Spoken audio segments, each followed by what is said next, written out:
Bugün misyonerlik konusuyla ilgili değerli bir kitabı paylaşmak istiyorum. Yeditepe Yayınları tarafından yayınlanan İslam Alemi ve İngiliz Misyonerler isimli bu kitabın yazarı Osmanlı ordusunda yüzbaşı olarak görev yapan Ahmet Hamdi Bey'dir. Kitapta misyonerliğin tarihiyle Osmanlı'daki faaliyetleriyle ilgili olarak önemli bilgiler bulunuyor. Biz bu videoda kitabın yazarı Ahmet Hamdi Bey'in Yemen'de görev yaptığı sırada faaliyetlerine şahit olduğu İngiliz misyonerlerden Şeyh Abdullah Mansur hakkında anlattıklarına yer vermek istiyoruz. Şeyh Abdullah Mansur Londra Hayvan İlimleri Cemiyeti'ne mensup bir İngilizdir. Avcılık yapar. Cinsine az rastlanır, kuşlarla ilgilenir ama bölgede araştırmalar yapar, fotoğraflar çeker. Ahmet Hamdi Bey bu şahısla ilgili olarak soruşturma yapar. Bölgenin ileri gelenlerinden bu şahıs hakkında bilgi almaya çalışır, araştırma yapar. Yemen'de devlet hizmetinde bulunduğu yıllarda San'a'da Hacı Halil ve Menaha'dan Müslüman olmuş iki İngiliz'in bulunduğu ve bunların bölge halkıyla yakın bir ilişki içinde olduklarını duyar. Bu konu hakkında bilgi sahibi olmak için bölgenin ileri gelenleriyle görüşür. Bunlardan birisi Şeyh Kanes'tir. Onu evinde ziyaret eder. Şeyh Kanes oldukça bilgili birisidir. Değişik konularda sohbet ettikten sonra Ahmet Hamdi Bey, Şeyh Kanes'ten biraz da Yemen'in bitki ve hayvanlarından bahsetmesini ister. Şeyh Kanes buradaki kuşlardan, çeşitlerinden bahseder ve başka ülkelere seyahat etmediğim için bu ülkelerdeki kuşlar ile aralarındaki fark olup olmadığını bilmiyorum. Ancak geceleri Menaha'da kalıp vaktini Beyti Müttehik isimli köyde geçiren Abdullah Mansur isminde Müslüman olmuş bir İngiliz vardır.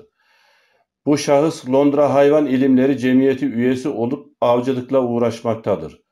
O bütün kuş türlerini ve aralarındaki farkları bilir. Kendisiyle görüşüp bu konuda epeyce bilgi alabilirsiniz. Ancak bir şey söylemek isterim. Menaha kasabasına bağlı olan Haraza kazasının sınırları içinde kalan bölgede öyle kuşlar varmış ki dünyanın hiçbir yerinde benzerlerine rastlamak mümkün değilmiş. Bu hayvancıkları avlamak için ömrünü kazamızda geçiren Abdullah Mansur'un hareketlerinden, sözlerinden çok para harcamak suretiyle bu bölgedeki insanların kalplerini kazanma konusundaki becerisinden ve benzer davranışlarından şüpheleniyorum. Mutlaka yerel idare bu adam hakkında gerekli takibat ve soruşturmayı yapıyordur. Ama kesin olarak bildiğim ve anladığım bir şey varsa o da Abdullah Mansur'un çok zengin olduğudur. Para harcarken sağına soluna bakmaz. Yemen'de dinini dinara satan çok adam var. Bu yüzden bazı vatandaşlarımız kendisine çok bağlıdırlar. Şeyh Kanes Abdullah Mansur hakkındaki düşüncelerini bu sözlerle açıklar. Şeyh Kanes'in bulunduğu kazanın ismi Haraz'dır. Şeyh Kanes Haraz'ın küçük ama stratejik olarak çok önemli bir yer olduğunu hatırlatır Ahmet Hamdi Bey'e. Ve Abdullah Mansur burada serbestçe bezini dokuyor, Allah sonunu hayretsin diyerek tedbir alınması gerektiğini, akılla, siyasetle hareket edilmesini tavsiye eder. Ahmet Hamdi Bey, Haraz kazasındayken bölgenin diğer ileri gelenleri olan Şeyh Nasır Paşa ile Şeyh Naci kendisini ziyarete gelirler. Ahmet Hamdi Bey bu iki şahıstan da Abdullah Mansur hakkında bilgi ister. Bu konuda Şeyh Naci şunları anlatır. Abdullah Mansur, Beri ailesine mensup bir İngilizdir. Londra Hayvan İlimleri Cemiyeti üyesidir. Şark Okulu'nda öğrenimini tamamladıktan sonra uzun yıllar Arabistan'da kalmış olduğu için çok iyi Arapça bilir ve konuşur. Yaklaşık 7 yıl Aden şehrinde kalmış. Cinsine ender rastlanan pek çok kuş toplamıştır. Fakat bu avlar sırasında daha neler yaptığını bilmiyorum. Yine de duyduğum kadarıyla çok iyi harita yaparmış ve gittiği her yerde arazi incelermiş. Hatta para vermek suretiyle kuyular kazdırıp içlerinden çıkardığı taşları mikroskopla inceler, inceleme sonuçlarını cebinde bulundurduğu defterine yazar, taşlardan bazılarını alıp saklarmış. Küçük kıtada bazı aletler kullanır, yanında çok sayıda fotoğraf makineleri bulundurur. Bazı bölgelerin fotoğraflarını çekermiş. Ben kendisiyle defalarca görüştüm. Dindar bir kişilik sergilemeye çalışmasına rağmen Bektaşilik ile Protestanlık arasında çok az fark olduğunu söylemekten çekinmiyor. Bu adam namazını vaktinde kıldığını, orucunu tuttuğunu, pazartesi ve perşembe günleri oruçlu olduğunu söyleyerek belirtilen günlerde evinden dışarı çıkmaz, hareminden başka hiç kimseyi kabul etmez, diğer günler serbesttir. Abdullah Mansur bir İngiliz olduğu halde aralarında yaşadığı Araplar gibi yer, içer, giyinir ve yaşar. Asla içki içmez. Aynı Araplar gibidir. Fakirlere sadaka verir. İhtiyacı olana yardım eder. Dostlarına ikramda bulunur. Son derece içten pazarlıklı birisidir. İngiltere'de bu tip insanlara misyoner diyorlarmış.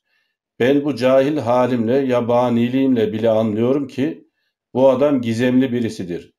Elbette devlet görevlileri bu şahsın kim olduğunu çok iyi biliyorlardır. Sözleriyle Abdullah Mansur'u anlatır.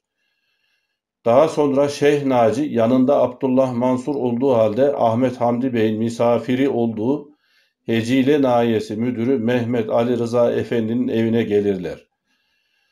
Ahmet Hamdi Bey burada Abdullah Mansur'la görüşür. Abdullah Mansur kuşlarla ilgili yaptığı çalışmalardan bahseder. Günlük meşguliyetlerinden konuşurlar. Sonra izin isteyerek ayrılır. Yazar Ahmet Hamdi Bey bundan sonra Abdullah Mansur'la ilgili olarak kendi değerlendirmelerini anlatır.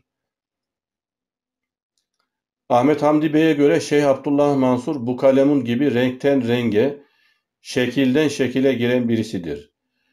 Manahe'de gördüğü zaman sakallı ve sarıklıdır. Daha sonra Hadide'de gördüğünde ise Avrupa'yı kıyafet giymiş ve değişik bir külah takmıştır. Ahmet Hamdi Bey bazen Arap gibi görünmek, bazen de her anlamıyla bir İngiliz olmak epey bir aktörlük kabiliyeti gerektirir. İnsanlar hedeflerine ulaşabilmek için her şekle giriyorlar. Halbuki İngiliz ve Arap ırkları arasında hiçbir yakınlık ve benzerlik yoktur. Dilleri birbirine benzemez sözleriyle misyoner Abdullah Mansur'u anlatır. Bu videoda Şeyh Abdullah Mansur özelinde misyonerlerin nasıl faaliyet yürüttüklerini anlatmaya çalıştık. Bir misyoner profili çizmeye çalıştık. Bu kitaptan daha sonra bir video daha yapmak istiyorum. Çünkü misyonerlerin nasıl yetiştirildikleri, nasıl faaliyet yürüttükleri ve kimlerle bağlantılı olarak çalıştıkları hakkında çok önemli bilgiler var. Tekrar görüşmek üzere, hoşça kalın.